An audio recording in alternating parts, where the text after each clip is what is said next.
If anybody should ask of me, tell them I'm not at home. Oh. What did I say? That you are not at home. You are not at home at all. Go. Okay, ma. Good morning, Mommy Bayo.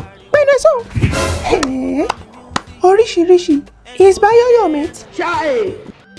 Good morning, Mommy Brother Bayo. Where is your mother?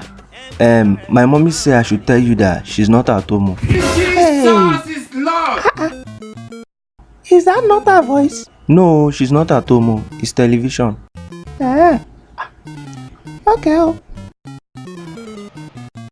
Timileyin. Mommy, she has gone. Hey, so you did not have sense like this? What did I do? I did not kill my mother, so you cannot kill me. Oh my God. Oh yeah, Dobale and half pint. Half pint, oh. Aka akaya, aka Jehovah name.